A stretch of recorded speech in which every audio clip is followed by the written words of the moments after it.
Hello teachers, and welcome to today's professional development about our acceptable use policy and promoting digital citizenship in our classrooms. Today, we will define what an acceptable use looks like from a student and a teacher perspective and give tips on how to promote proper use of our network and technologies, both in and outside of our classrooms. Before we begin, take a minute to read this quote from Arne Duncan and ask yourself whether or not you agree with it.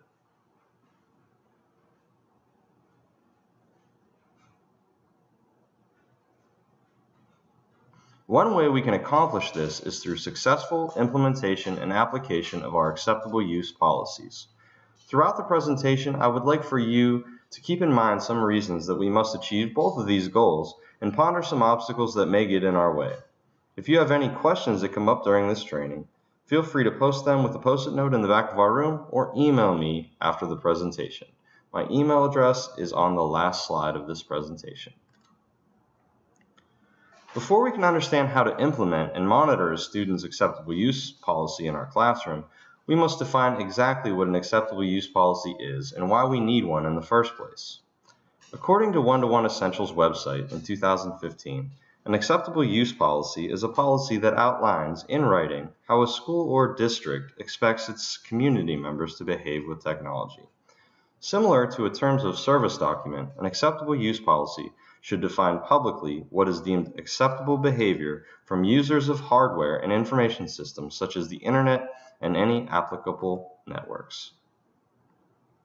The two types of acceptable use policies that we should be familiar with today are our students' acceptable use policies and the acceptable use policies that teachers and staff must agree to in order to utilize our resources. The student acceptable use policy is located on pages 32 and 33 of the Students' Rights and Responsibilities book that each student and parent or guardian signs at the beginning of each school year. It can be found also online.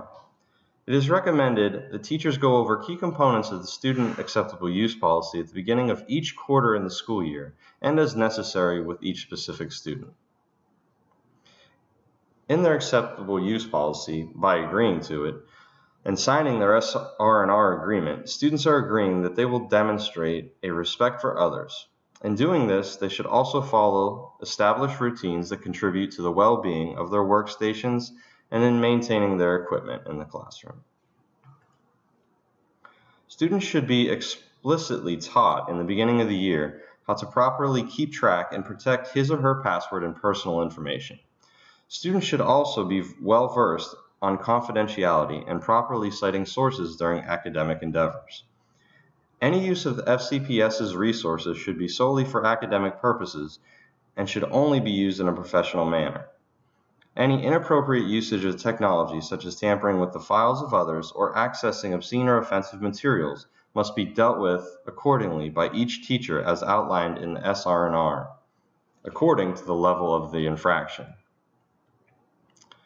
Students should also care for their equipment, and any issues that do arise should be reported to their instructor or teacher as soon as possible.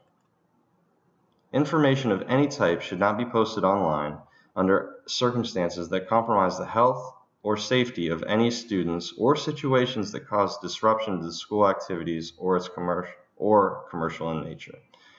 The personal information of all students should be held in high regard and kept confidential at all times.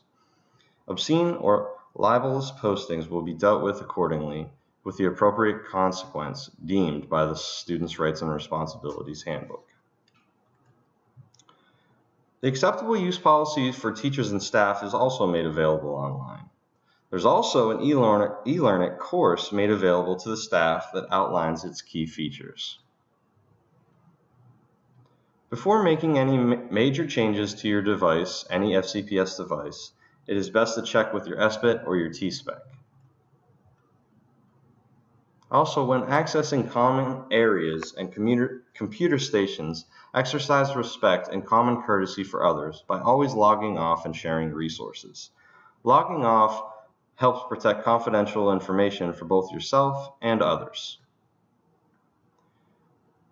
Staff should keep personal use of Fairfax County Public Schools systems and resources to a minimum and keep your password confidential. FCPS email may be used only for official business and is subject to retention and disclosure. Email is the property of the school system and should always be kept professional.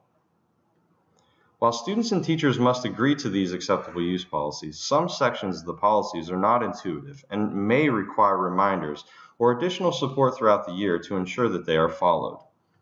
To help students abide by their agreements, there are certain things that we must and can implement in order to promote responsible digital citizenship. Today's educators have the tough job of maintaining the delicate balance of protecting students while providing access to the digital world. Educators need to be comprehensive yet not limiting when creating a stimulating but safe learning environment. An acceptable use policy is the first step in framing these opportunities, according to the One-to-One Essentials website. It is imperative that teachers both promote and model digital citizenship according to the Standards for Teachers site in 2015.